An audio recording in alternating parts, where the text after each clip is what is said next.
je pense que dans les temps dans lesquels nous sommes, de ma posture de pasteur, je pense que l'une des grandes plateformes que Satan utilise aujourd'hui, c'est la destruction des familles, le fait de briser des familles.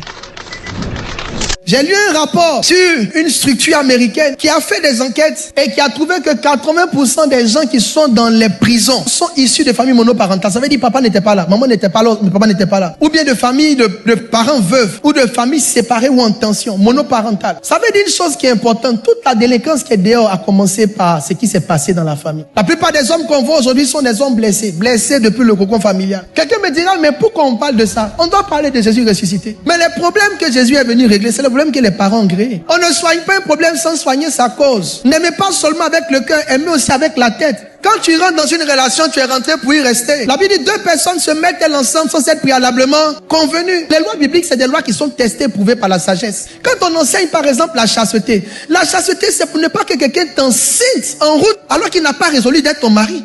Maintenant l'enfant qui vient là, lui c'est quoi sa vie? C'est quoi son histoire? C'est quoi son avenir? Donc derrière la chasteté, il n'y a pas seulement le fait de ne pas pécher, mais il y a aussi le fait d'éviter les conséquences qui sont liées à tous ces gens de travers. Je vais parler à un garçon, si tu n'es pas prêt, reste tranquille. Parce que dès que tu mets ton pied, tu ne sors plus. Les gens qui divorcent facilement, j'ai un message aussi pour vous. Je ne vous condamne pas, mais je vous interpelle. Avant de te marier, tu es passé devant tes parents. Et on t'a posé la question de savoir, est-ce que tu l'aimes? Tu dis oui. On demande à la sœur, est-ce que c'est lui? Elle dit, papa, si ce n'est pas lui, je meurs. On a signé pour les 3. Et puis 10 ans après, tu dis non, tu l'aimes plus. Tu l'aimes plus comment? Depuis, tu disais oui. Tu ne sais pas que tu n'allais pas les mêmes jours. L'amour n'est pas charnel, l'amour est spirituel.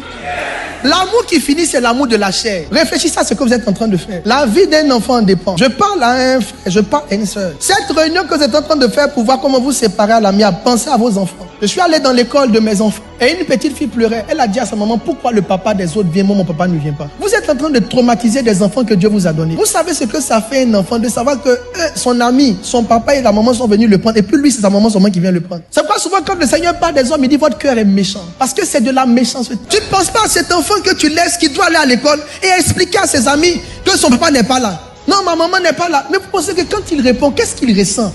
Qu'est-ce qu'il ressent de dire à ses amis, ma maman n'est pas là, mon papa n'est pas là? Qu'est-ce qu'il ressent? Si vous n'êtes pas encore prêt, restez calme. Parce qu'il y a des voix, quand on les prend, on ne revient plus. Le mariage, c'est pas pour les immatures. Le mariage, c'est pour des gens matures. Le mariage, on rentre ensemble dans une prison, on ferme la porte et puis on jette la clé par derrière. Les couples qui sont bons, que vous aimez là, c'est pas qu'ils n'ont pas de palabres. Ils ont désir de ne pas partir. Tu vas où? Tu vas faire quoi devant là-bas? Et la femme que tu as enceinte derrière, tu vas où? Tes propres enfants doivent demander la permission à une femme pour te voir, toi qui es leur papa. Qu'est-ce qu'il y a de bon dans cette affaire? Qu'est-ce qu'il y a de bon dans cette affaire? Tes propres enfants doivent négocier avec une femme ou pas. Et tu es assis là-bas, vous voyez votre maman. Vous voyez quelle maman? Est-ce que là, c'est pas leur maman? Elle n'est pas gentille. Une mère, c'est pas celle qui t'a épousé. Une mère, c'est celle qui peut aimer ce que tu as enfanté toi-même.